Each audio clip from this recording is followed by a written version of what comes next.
Thank you, Mr. Chairman. Welcome to our witnesses. It's been a while since our committee has held a hearing on the insurance industry, and so I welcome the occasion this morning. There are a few topics in particular I'd like to touch on today. One is the importance of the state-based insurance regulation model that we have, efforts to develop international insurance standards, efforts to use the insurance industry to affect changes in social policy, proposals to create a federally guaranteed pandemic risk insurance program, and finally, the importance of risk-based pricing. So I think it's important to start by reminding everyone, as the chairman alluded to, that insurance firms are primarily regulated at the state level. Insurers have been chartered and regulated by the states for the past 150 years. When it comes to insurance, the federal government has a very extremely limited regulatory role, and I see little need to expand that. The system works well for consumers and for the industry. And that's one reason we need to pay close attention to efforts to develop and implement international insurance standards by international bodies. In particular, I worry, and I'm not alone, that the Insurance Capital Standards, or the ICS, currently being developed by the International Association of Insurance Supervisors, is incompatible with the U.S. insurance market. There's widespread concern that the ICS is too sensitive to short-term fluctuations in markets and certain asset categories and does not take into account certain aspects of the assets that insurers hold. The result is that the implementation of ICS in its current form would harm the availability of long-term insurance products that Americans rely on for financial security. Our U.S. representatives at IAIS need to make sure that ICS works for the U.S. market, and by not allowing the proposal to go forward until it does. Next, I'd like to touch on some troubling efforts to use our financial system to address climate change.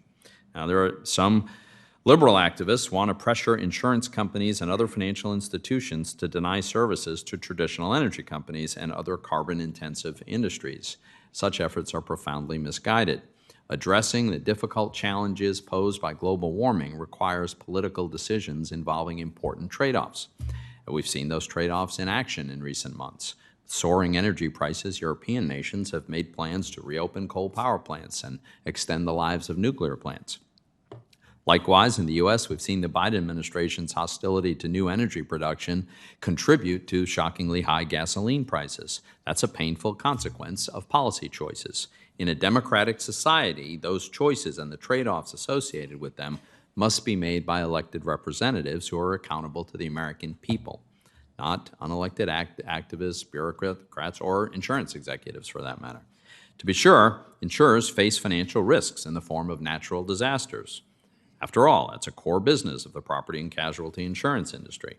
Insurers must be allowed to set premiums that accurately reflect these risks. And to the extent that climate change exacerbates these risks, then they're going to need to adjust their prices accordingly.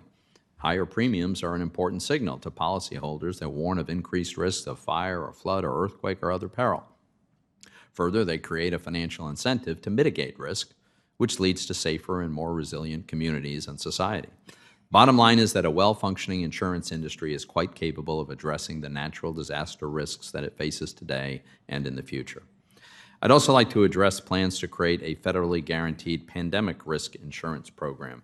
Excuse me. As proposed, this program would be akin to the Terrorism Risk Insurance Program, or TRIA. As a reminder, TRIA mandates that insurers offer terrorism insurance, and in the event of an attack, the federal government bears an increasing share of the cost of claims depending on the severity. Well, a similar program for pandemics would be very, very problematic. First of all, it's hard to imagine that insurers are well equipped to quickly distribute hundreds of billions or maybe even trillions of federal dollars.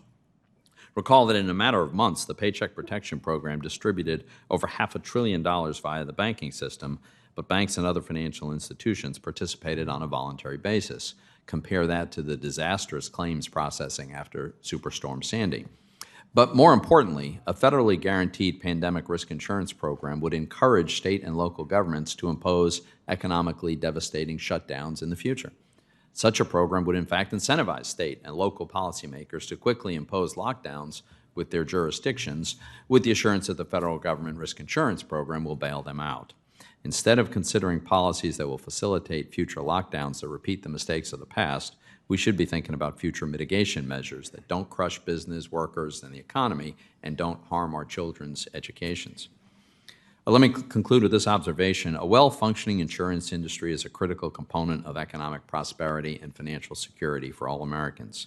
Everyone will be better off if we resist activist efforts to use insurance as a tool to pursue social policy goals.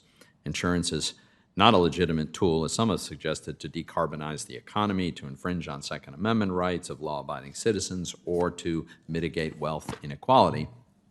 Let's have insurers stick to the business of insurance. I look forward to discussing these issues today.